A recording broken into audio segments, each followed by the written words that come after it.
Welcome to another edition of the It's Cavalier podcast powered by Mellow Seltzer. Go out and get you some, ladies and gentlemen. The link is in the description. Tonight, our Cleveland Cavaliers took on the Orlando Magic, a team that has no doubt earned my respect and is very well coached, but I despise as a franchise. I got to keep it honest. For me, this dates back to the 2009 playoffs in which Dwight Howard, Hudo Turkoglu, Rashard Lewis, Michael Petrus, and more sent the Cavaliers packing, and it continues with my disdain for the Wagner brothers, one of which did not suit up tonight. And don't get me wrong, I respect them and their level of talent, but I don't like them very much. So I'm always a little bit more hyped up for these types of matchups.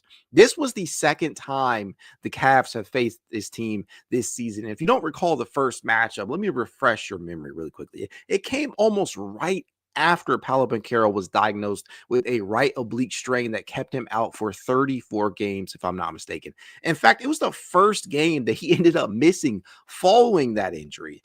Jalen Suggs went off for a game-high 28 points. The Wagners combined for 31. Wendell Carter Jr. and Gogo Batanze were both out. And on the other side, the Cavs star duo of Darius Garland and Donovan Mitchell combined for 47 points to lead Cleveland to a 120-109 victory. Now, this time around, the Cavs were entering mostly healthy without the services of DG. You've got to clarify that. While Orlando is missing some key pieces of their own, including Mo Wagner, who is out for the season after suffering a torn ACL back in December, and Jalen Suggs, who has missed considerable time this season as well, was out with a left quad contusion. If I'm not mistaken, he has actually missed the last 12 games for the Orlando Magic. Nevertheless, this is a matchup that still features a number of talented individuals, including two former top 3 picks, Nata Paolo, and who was taken number 1 overall in 2022, and Evan Mobley, who was taken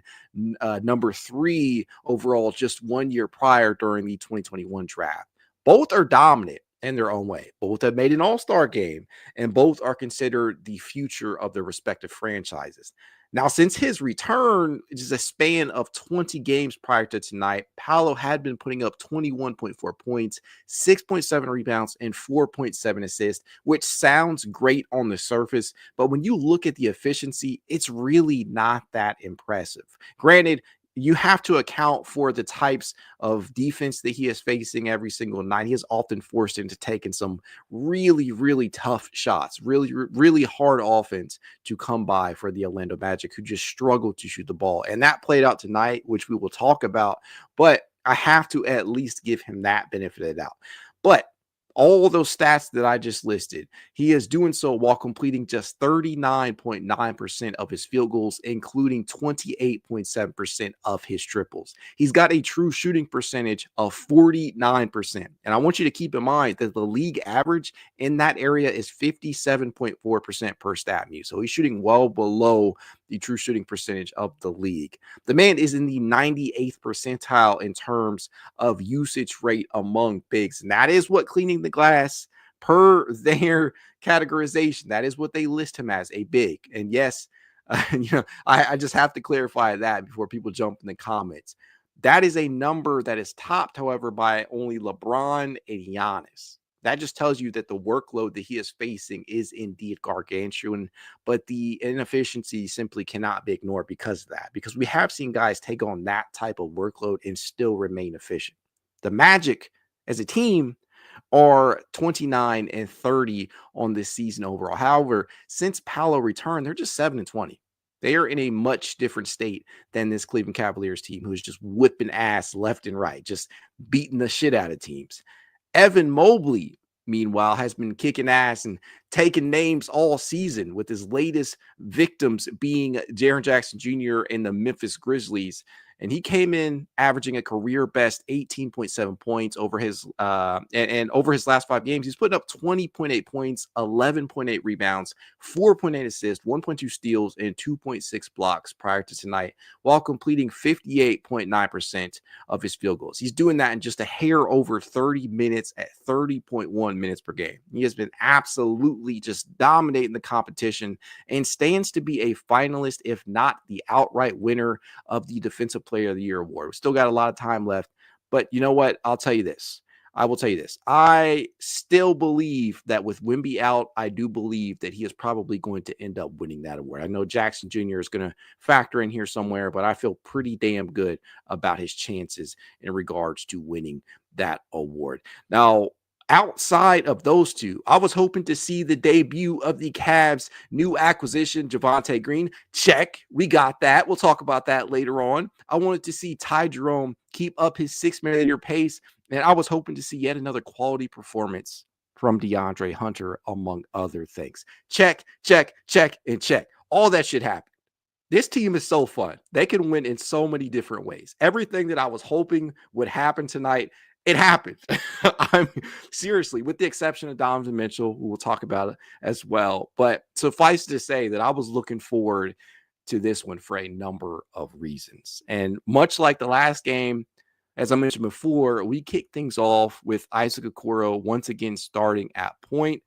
That's right. Again, no Darius Garland for the second straight game. And frankly, I was okay with that, given the fact that the team has a big time matchup on Friday with the Boston Celtics. So this, to me, it was scheduled night off, right? If Darius Garland absolutely needed to play in this game, he could have absolutely played. But I think this is just precautionary measure. And honestly, I thought that they could afford it. So yeah, keep him out until Friday, which gives him a nice lengthy amount of rest to come out against the Boston Celtics, the team that everybody wants to see the Cavaliers play in the playoffs in a 7-game series. Get him some rest. And so that is exactly what they did. They started Isaac Okoro tonight, and immediately right off the bat, Max Strus got things kicked off with a pair of very nice triples, one of which came off of an Okoro feed along the baseline. And Okoro himself, he was making quite an impact early on with his defensive play, recording takeaways, along with a block of Banchero, if I'm not mistaken. That shit was beautiful. If you watch that sequence, it was definitely beautiful. And then DeAndre Hunter, right? We'll talk about him a lot tonight, but DeAndre Hunter went absolutely nuclear for a stretch, going 3 of 3 from 3-point range, drilling triples on their heads, both off the dribble and as a catch and shoot option. That trade, man, that fucking trade is going to go down as an all-timer for Kobe Allman. Hunter just came in and was instant offense for a Cavalier team that was struggling to shoot the ball to open the game in certain stretches that first quarter before they ultimately took off.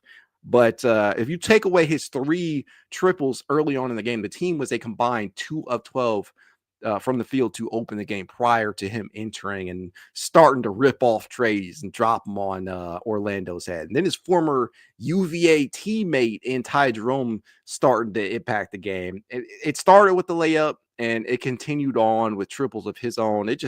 There were so many different things that occurred tonight. And I'll tell you this. Them UVA boys, man, something about Ty Jerome, something about DeAndre Hunter, and that was just a perfect acquisition from Kobe Allman, who many people, I have not forgotten, many people wanted this man gone. They wanted him fired alongside JB Bickerstaff, and what has he done? He's fielded a championship-level contender, and you know what? I feel damn good about it. I feel so good about the direction this team is heading in, and I get it. One of the only real flaws still left on this team is that of a backup big. But, I mean, goddamn, they're making it feel like it doesn't matter. They're making it feel like it hasn't been an issue, right? And obviously, DeAndre Hunter now off to a, if I'm not mistaken, 6-0 stretch since he became a Cleveland Cavalier, has helped ease that blow. And then getting Dean Wade back, who is effectively functioning alongside Hunter as your backup 3 and 4. Those guys and Evan Mobley, the rotation of these players, they all each add in their own ways, but Hunter and Wade, they are the guys that are rotating there. And they have made it feel like the absence of a true third big is not really that big of a deal, because they're just blowing teams the fuck out. They're absolutely beating teams down. And I want you guys to take a look at this. I'm about to post the shot charts for Ty Jerome tonight. This was Ty Jerome's shot chart. 20 points, 2 rebounds, 2 assists, 1 steal, 7 of 12 from the field. His usual efficient self, 58.3% from the field, 4 of 6 from 3-point range. That's good for 66.6%. And some of the triples that he made, my God. This guy, he's just phenomenal. 2 of 2 from the line, and then you see the shot chart over here to the right. If you're listening via audio, I highly encourage you to go check out the video portion of this podcast, or go to NBA.com yourself and look at the shit because it's beautiful. 4 above the break triples. All 6 of his attempts came from above the break. All 4 of them that he did make were some of the most beautiful shots, some of the most beautiful sequences that you will see, because he just literally went out there and walked their asses down, pulled up on them, and drilled them. It was beautiful. You saw that patented floater that he is capable of knocking down that just feels almost unstoppable whenever he's doing it. It's like Ty Jerome's version of the skyhook. It's almost an unbeatable, unguardable shot because of his use of angles, because of his uncanny ability to dribble the ball, just the craftiness of his handle. It just makes it so very hard for defenders to really catch him, right? He catches them off guard. And that's genuinely how it feels to watch Ty Jerome. Like, some of the shit that he is doing out there, it should not be possible. It just should not be possible, but he has been damn efficient. He's beaten teams into the ground. This is a man who is a reserve on the Cleveland Cavaliers behind the very talented duo of Darius and Donovan. But on a lot of other teams, he could easily be a starter. And that is what is so worrisome about the prospects of him resigning. But the Cavaliers acquiring DeAndre Hunter, the Cavaliers appearing to be a true contender, not just a pretender, not just a fringe type of team. This is a legitimate title contender. The ability to give him a high minute role off the bench. These things have all got to be enticing enough to draw to keep him in town for at least the next 2 seasons. They have his early bird rights, if I'm not mistaken, so they can. I think the shortest term deal that they can offer him, if I'm not mistaken, is a 2-year deal.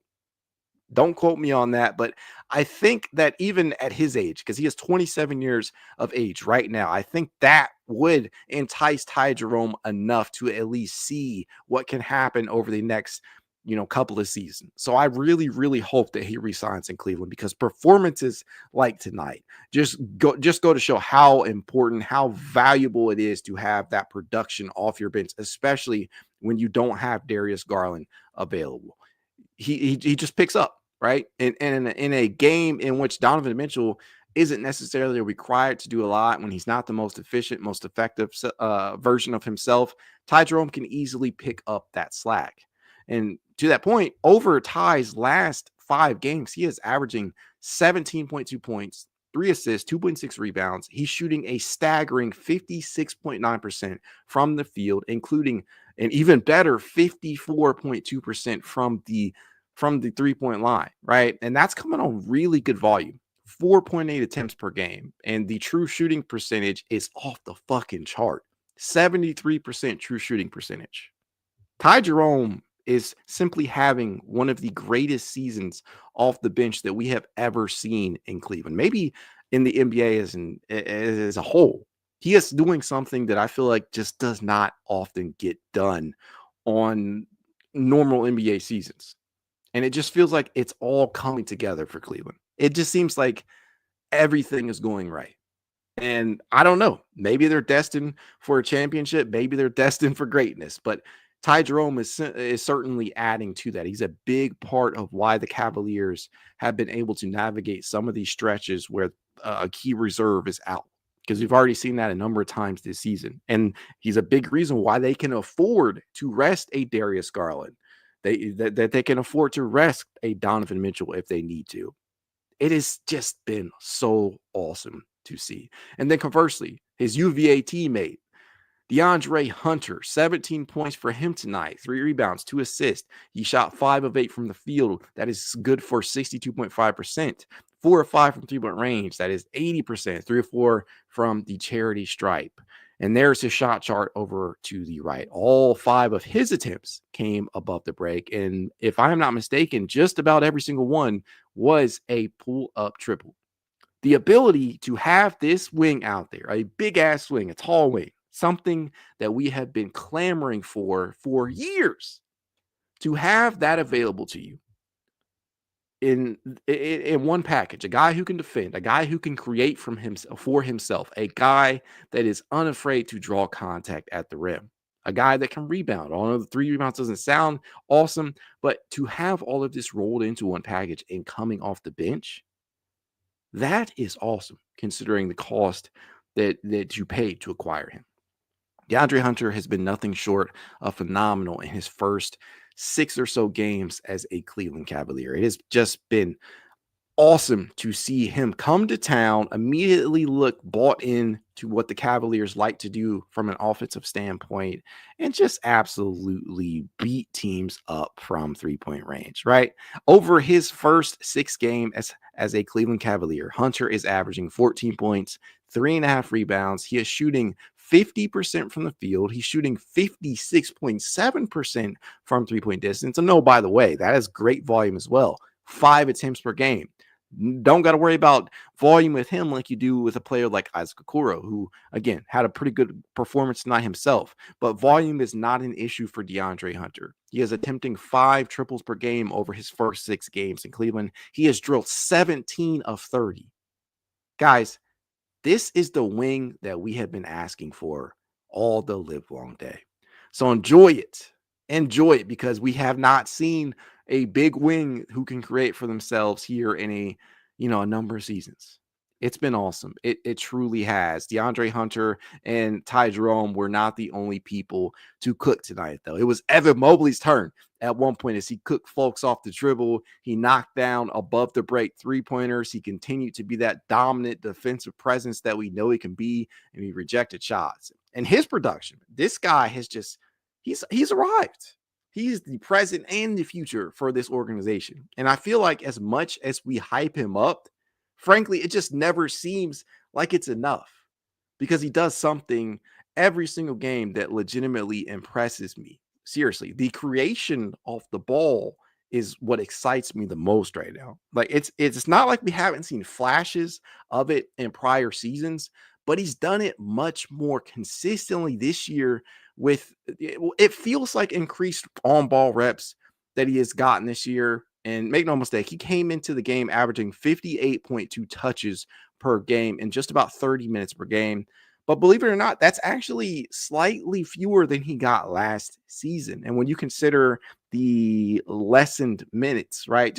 I think he played 30.6 minutes per game last year, but he's playing 30.1 this year. So when you factor that in, it kind of evens it out, and it all levels out. But what I'm saying to you is that it feels like he is making the most out of his on-ball reps, because there were times in the past where he was so passive that he would just move the ball instead of looking to score for himself.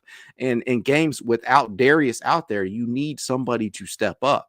And you got that tonight from a number of your reserves, but you also got that in your starting lineup from the likes of Evan Mobley in terms of on-ball creation. This man is not afraid to cook guys off the dribble anymore. And while it's not always the prettiest, he is still prone to turning the ball over, right? Dribbling it off his foot or something.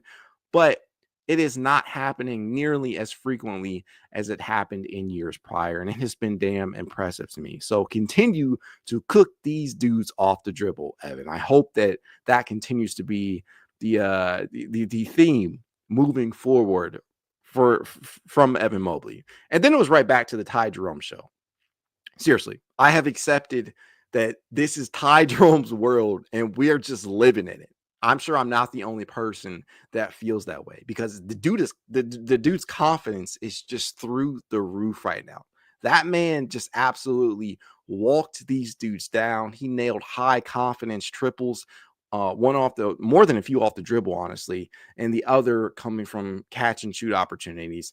And I'm not really sure we've ever really seen a guy experience this sort of ascension just kind of out of nowhere, because we heard things all summer about how good he looked. We heard Kobe Altman call him the MVP of September. We just continue to hear all these stories about how good Ty Jerome was appearing over the course of the offseason. But it's one thing to hear those stories. It's another thing for him to actually play that out on the court and just look like he is miles ahead of everybody else, because he just looks so smooth out there, so in control, just so deliberate with every single motion that he has.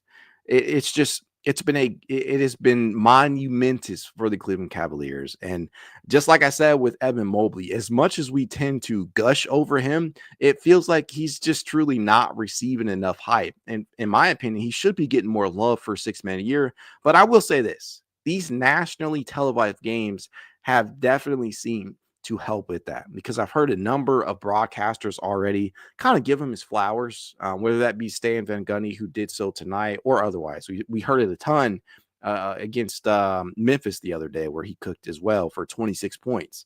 But he is starting to get that national audience. People are starting to really buy into the idea of how impactful Ty Jerome has been, and I think that can only help these nationally televised games. And the Cavs got another one, obviously, coming up against the Boston Celtics.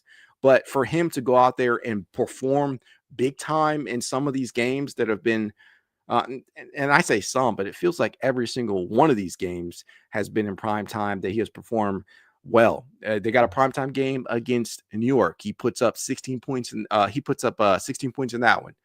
No, I think I'm losing track of myself here. Against New York, he put up 19 points. Against Memphis, he put up 26. And then tonight, he goes out there and puts up 20. So to me, this is a man who absolutely is seizing the moment, just living in the moment and taking advantage of every opportunity that is presented his way. 19 points against New York, 26 against Memphis, 20 against Orlando tonight. And these have all been on national TV.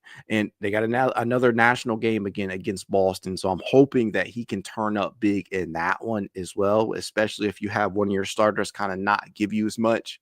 At least you know you have that additional firepower coming off your bench alongside DeAndre Hunter. But man, it was just so damn fun to watch. Now, again, this is a game in which Orlando, there were legitimate stretches, at least prior to the fourth quarter, where Orlando tried to make a little bit of a mini run, and Cleveland did have to kind of stave off one.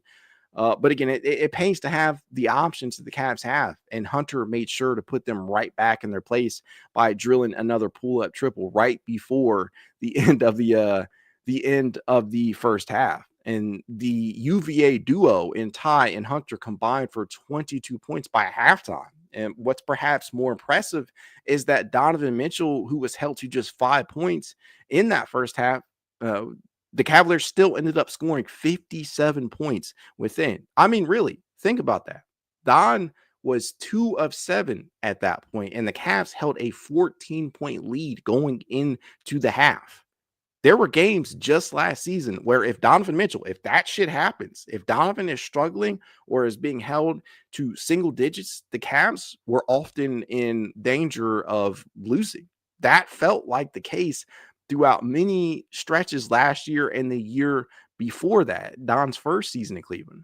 The Cavs are just, this season has shown you how much of a different place that they are in this year, because they're capable of letting everybody eat. And that is what they aim to do. The Kenny Atkinson offense kind of feels structured that way. Let everybody eat. And I think that Shaq, during the broadcast, during the halftime coverage, he kind of alluded to that with players like Max Strus getting involved, and Isaac Okoro and Dean Wade and Ty Jerome. Everybody gets involved. And that has obviously taken away from the individual statistical production at the top from players like Donovan Mitchell.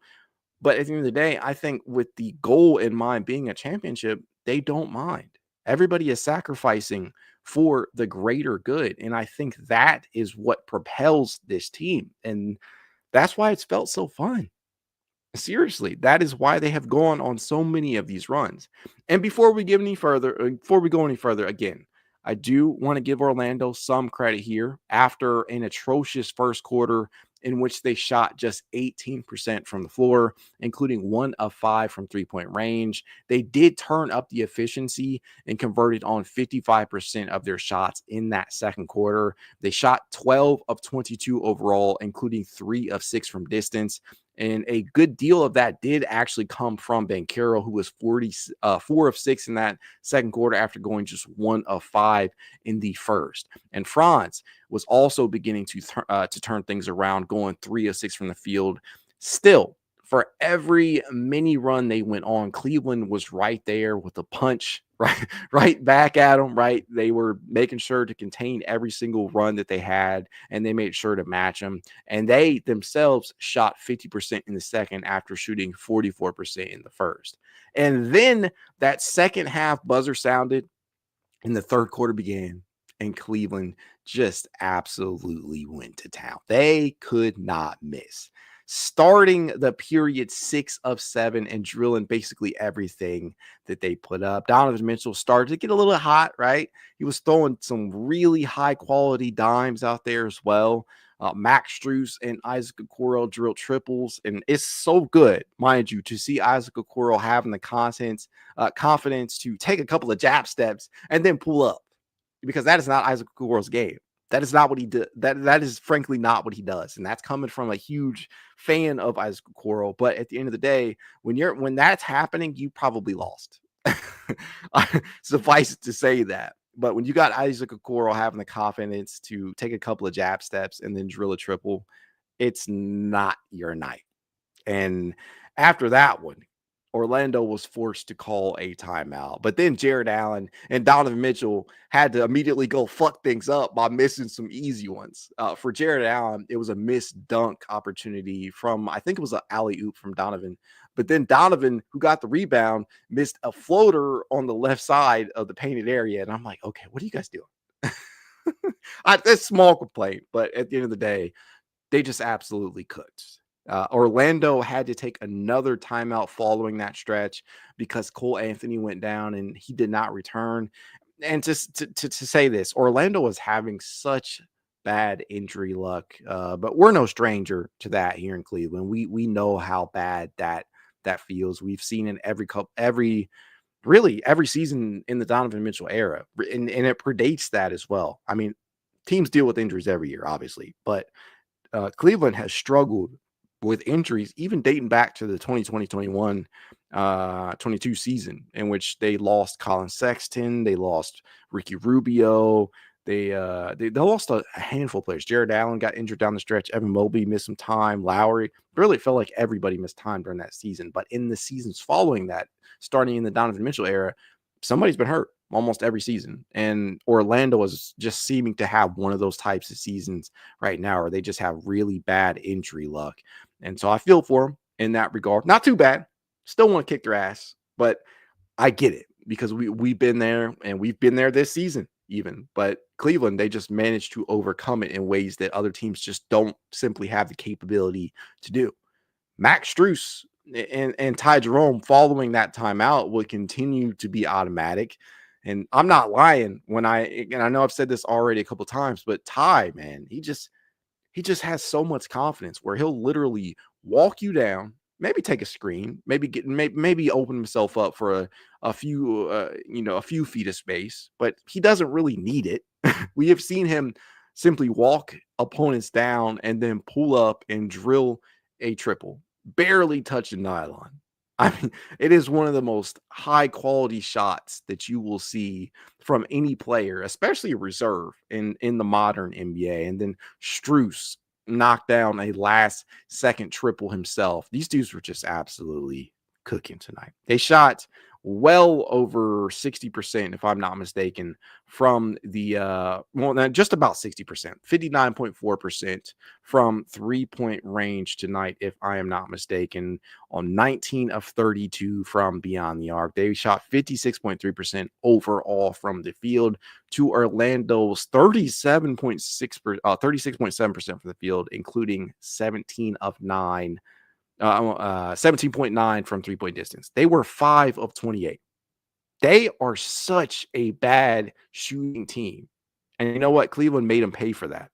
And kudos to them for doing that. They just absolutely stomped all over Orlando tonight. They had no mercy. No mercy was shown at all. They literally built a 30-point lead towards the end of that third before Paolo drew an and one and tried to get it back under. But as much as they tried to hang on and scratch and claw their way back, it was really no use, because the fourth quarter was more of the same. Cleveland absolutely cooked. We saw Evan Mobley reject some shots. We saw Mobley throw it down on some alley-oops. We saw Dean Wade knock down a triple. We saw DeAndre Hunter pull up from the mid-range area. Donovan Mitchell, if I'm not mistaken, did not play the entire fourth quarter, which is absolutely what you want to see heading into this matchup against the Boston Celtics. You want to get these guys as rested as possible. And frankly, they all got rest, right? Even playing the game, it was not a really, really stressful game for Cleveland starters. Nobody played more than Evan Mobley's 27 minutes and 48 seconds of action. DeAndre Hunter was a close second off the bench with 26 minutes and 45 seconds. But any game that you beat a team this badly, 122-82, the Cavaliers literally won by 40 points, and Donovan Mitchell only played 23 minutes, and he only scored 11 points. I mean, you take those 11 points away, the Cavaliers still score 111. I'm no math buff, right? I actually suck at math, but that to me, that is some phenomenal production that you're getting from everybody. You had numerous Cavaliers score in double figures tonight. Let's see it. Let's count them. 1, 2, 3, 4, 5 different Cavaliers scored in double figures. Everybody who played tonight, including new acquisition Naquan Tomlin, everybody scored tonight. Seriously. Nobody was left out. And Kenny Atkinson has done this time and time again this season where he has run everybody, and it just feels so damn good. Javonte Green, everybody, myself included, we were ready for him to make his official Cavalier debut. And as soon as he did, as soon as he entered the fucking game, the guy scored immediately. And he went right down the court another possession or two later and cut to the basket again and made his defensive presence felt. And, you know, I've posted this a number of times over on the It's Cavalier channel. Well, It's Cavalier Twitter page and my personal page as well over on Twitter. But Javonte Green is a phenomenal defender, especially from the perimeter. He's somebody who absolutely can impact the game on that end of the floor. But he's also a very good cutter. He's really good in transition. He is a respectable enough three-point shooter to have out there to play spot minutes. And for people out there who wonder, well, is Javonte Green going to be in the playoff rotation over guys like Sam Merrill or Isaac Okoro? The answer is no. He is simply insurance, right? And that is basically all you can ask for on the buyout market. He is good enough to give you rotational minutes in a postseason setting. That is what essentially Kobe Altman was aiming to do. That was what he was aiming to bring in when he got Green, a guy that at the very least you can rely upon to be a contributor if Dean Wade goes down, if a DeAndre Hunter goes down, if Isaac Okoro goes down, if any one of these guys go down, you have an insurance policy on your roster in Javonte Green, and it costs you virtually nothing to bring him in. DeAndre Hunter, for those of you who have wondered, is in the 90th percentile in perimeter isolation defense. He is in the 96th percentile in ball screen navigation, meaning, you know, getting around screens, navigating screens.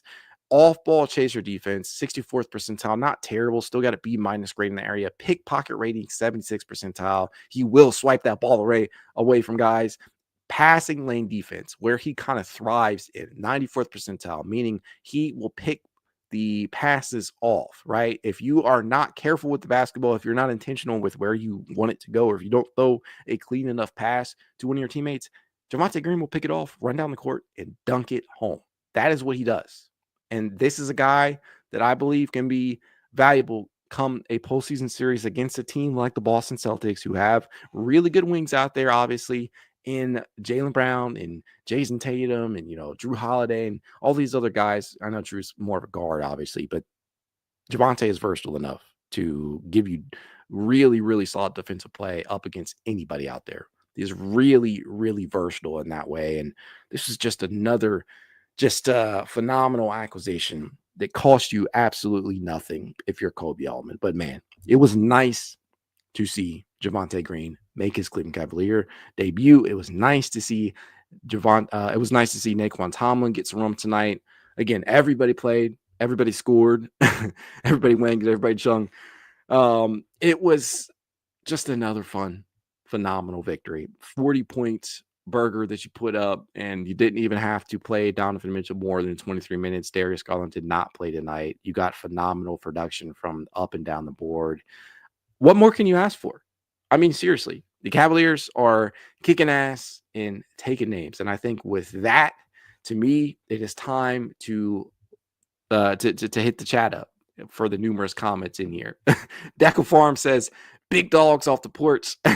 Connor Chilik says, DeAndre Hunter over Mikal Bridges, and it's not even fucking close. No, it is not. The Cavaliers paid a decent price to acquire DeAndre Hunter and Karis LeVert and George Niang, who are in Atlanta doing some really good things in a couple of seconds. Mikal Bridges was acquired for numerous first-round picks. The Cavaliers did not have to sacrifice Jalen Tyson. They did not have to sacrifice their 2031 pick. Fucking steal. Seriously. Steal. S. Brabson04 says, belt to ass, belt to ass. I'll add one more to that, belt to ass. Cleveland Cavaliers says, let's go 48-10. Claw, what's up, man? I don't know if you're still in here. Says, the Cavs took the whole season to win this much last year. I mean, this is just some crazy shit that we're seeing. It feels like everything is going right. It's a perfect storm in a good way for this Cleveland Cavaliers team. S. Brabson also says, hit that like button. Do you play a favor? Listen to S. Brabson. Hit that like button. You guys don't know how much you help your boy out when you do that. Talking and Grubbin Media says, what's up, Matt? Cavs gave the Magic that house party ass, that house party ass whooping. If you saw a house party, you know what I'm talking about. I absolutely know. I absolutely know what you're talking about. Leonardo T says, oh boy, next up, Boston. Prepare yourself to take the L, Boston. We're coming for that ass. Mega MC3 says, Dr. Call 77. Yep, this team is on a whole other level to most of the league this year. It's only us, OKC, and Boston. We the big three. I'm confident we can beat either of them if we're fully healthy. Leonardo T also asks, are the Celtics going to be healthy for Friday? I don't know. I need to look into that. I'm going to be honest with you. Jai Taylor says, we better not forget how to shoot on Friday. We need this. Now, I'll be honest with you. The Cleveland Cavaliers has not necessarily shot well against the Boston Celtics this year. And when I was digging into the stats earlier, one of the players, not really shockingly, who has kind of struggled against Boston this year, at least from a production standpoint, not necessarily from three-point distance, but in terms of pure production, somebody who has kind of been lacking against Boston this season, unfortunately, that has been Evan Mobley. So I really hope that Evan Mobley puts his big boy pants on, comes to play against Boston, because it's not necessarily been pretty this year against that team over there in Beantown, and that is where the game is being played, if I'm not mistaken. But in 3 games against Boston this year, Evan Mobley has averaged just 12.7 points, 8.7 rebounds. He is dishing out 4 assists, which is nice, but probably more worrisome part is that he's shooting just 37.5% from the field, including 11.1% from three-point distance. So if there is one person, there is one fucking person that I want to see go off against the likes of the Boston Celtics, it's Evan Mobley. I want Evan Mobley to drop 30 on those assholes. Chris Barker says, nice to see you, my friend. I like checking out your show after the game. I really appreciate that, man. I hope you get some other you people in here feel the same.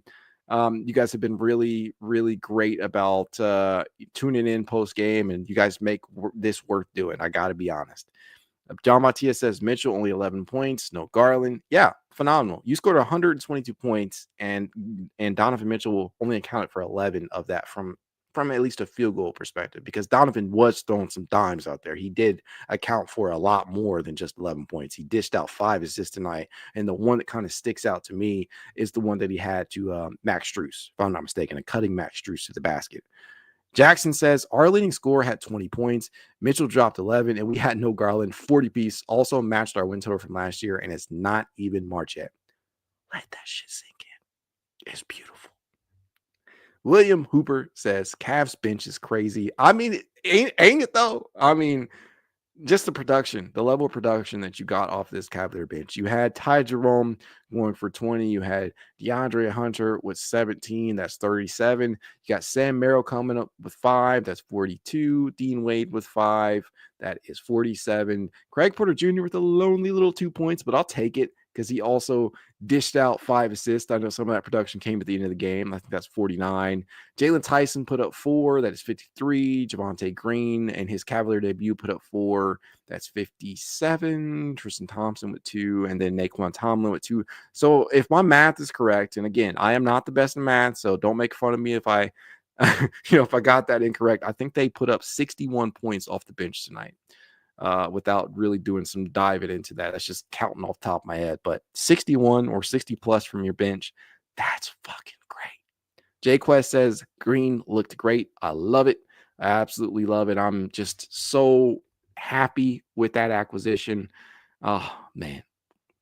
What such a good performance. Such a good performance. PC Brown Ohio says, I know you like him, but have you noticed that Tomlin, when he plays, tends to just sit in the corner on offense? Thoughts? I mean, again, Naquan Tomlin is not like Javonte Green in the fact that he has been on an NBA roster for a number of years. Javonte Green is an NBA vet at this point. He's 31 years of age. He got a late start to his NBA career with Boston, of all teams, if I'm not mistaken. But Naquan Tomlin is a rookie.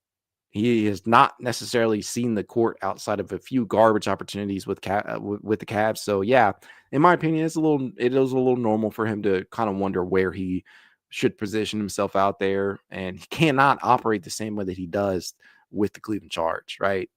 The Cavaliers are simply not requiring him to do those things, but I have liked what I've seen from him in small stretches, right? I think the rebounding is there. I think the defense is there.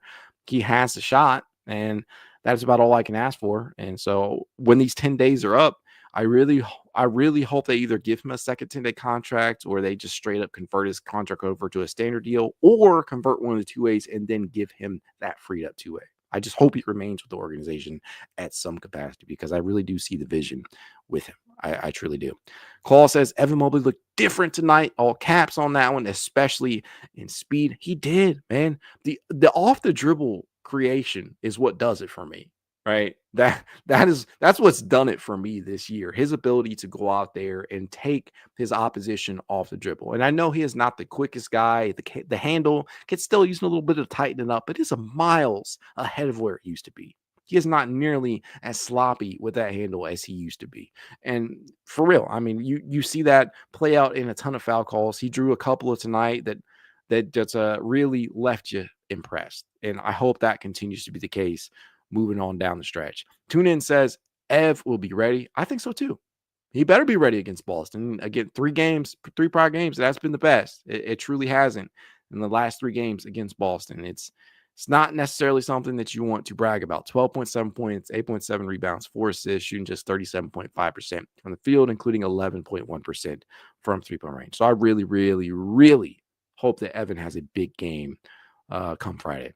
Trevion McKelton, what's up, man? Says Ty for 6th man of the year. Always a great show. Appreciate you, man. Yeah, Ty Jerome and DeAndre Hunter and Peyton Pritchard. Those are the names.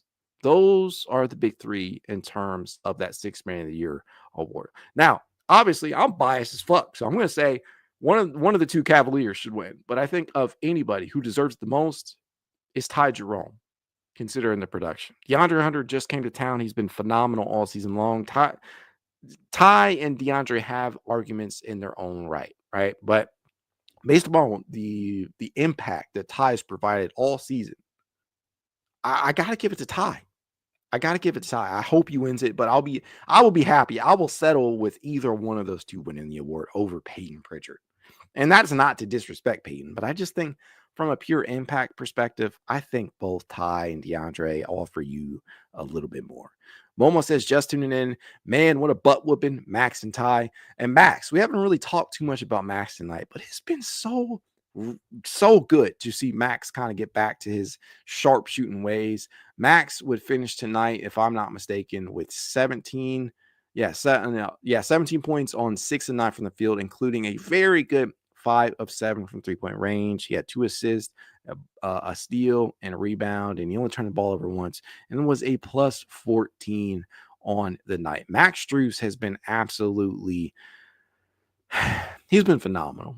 A lot of people prior to this season felt that the Cleveland Cavaliers overpaid for Max Strus, and I never understood that, because for what he offers you, and you may not believe that he has starting caliber or that he should be starting at the 3 for the Cavaliers, But nevertheless, he's giving you production every step of the way, whether that shot is falling or not. Over Max's last 5 games, he is averaging 10.4 points, 4 assists, 3.6 rebounds. He is shooting 40.5% from the field, including 38.9% from 3-point range. Now, that is not over the moon, level production. That's not something that you want to shout from the rooftops, but it's dependable, and it shows you the versatility that he does offer. And a lot of the things that Max Strus does, they will not always show up in the stat sheet. The ball movement that he is capable of generating, the DHO actions and sets that he runs with the likes of Evan Mobley and Jarrett Allen, the ability to go out there and function as a really good cutter. These are all things that tend to add value to the Cavalier offense in general, right? And on the defensive end, yes, at 6'5", 6'6", wherever you look, that's about what he is classified as or what he is listed as. He tends to play a little bit bigger than his listed height. And to me, that's pretty respectable, because I think that Max Strus, whether the Cavaliers come the playoffs decide that they're going to go out and start DeAndre Hunter, or if they want to roll back and give Okoro a call, or if they're just going to be matchup dependent. I think the one thing that you can say about Max is that whether he's starting or whether he comes off the bench, it's not a question about how impactful he can be as long as he gets those minutes. And I think you can argue that it really ain't who starts. It's about who closes, who's in those closing lineups. And I know that's a conversation for a different day, but Max has been really, really good at times this season. I know it hasn't always been beautiful to watch. I know that shot has come and gone at times, but he has really started to round back into form as of late. Again, shooting 38.9% from 3-point distance over his last 5 games. And on the season as a whole, he's up to 38%. He's up to 38%. That, to me, I mean, that's why you acquired him, a volume shooting wing out there. And that, to me, that's exactly what you're getting out of him right now. So credit and kudos to Kobe Altman for that acquisition. It's paying off right now. Really, it feels like everything that man has done has paid off so far. It's not always going to be pretty, but the Cavaliers, they have shown you that they can win pretty, they can win ugly, they can win, they can win a battle. And I think that's what really matters at the end of the day, is that the Cleveland Cavaliers are winning a ton of games. They are the best team in the NBA, in my opinion. They have won the most games in the league up to this point, and I hope they keep it right on rolling on Friday. I really, really, really think that the Cavaliers have a shot to break the franchise record for wins, which I think stands at 66, 67. I think we're going to see it. I legitimately think we do end up seeing that this year, because some of these games to start the post All-Star break festivities, they were looked at as potential losses, and the Cavaliers have gone out and they have won a good number of them already. You already beat Memphis, which is a playoff caliber opponent. You beat New York, which is a playoff caliber opponent, not on the Cavaliers level, not really in their tier. And you have now beaten the Orlando Magic, another team that is probably going to be in the running for a playoff spot. But at the end of the day, it's good, man. So damn good to see that. And I think that's probably a good place to leave it at. So as I always tell you guys, if you'd like to reach out, you can. It's Cavalier_pod on Twitter, TikTok, Instagram, YouTube, and more. If you want to be added to the It's Cavalier Discord chat, you know what to do. Leave a rating, leave a review, send a screenshot of said review to itscavalier53@gmail.com, and I will send you said invite. If you're watching over on X, like I know the majority of you probably are, do your boy a favor, go to YouTube right now, hit that like button, subscribe if you're not yet a subscriber to the It's Cavalier podcast, and hit that notification bell so you know when I'm going live, when I drop a piece of Cavaliers content, or simply when I post a short. Go Cavs.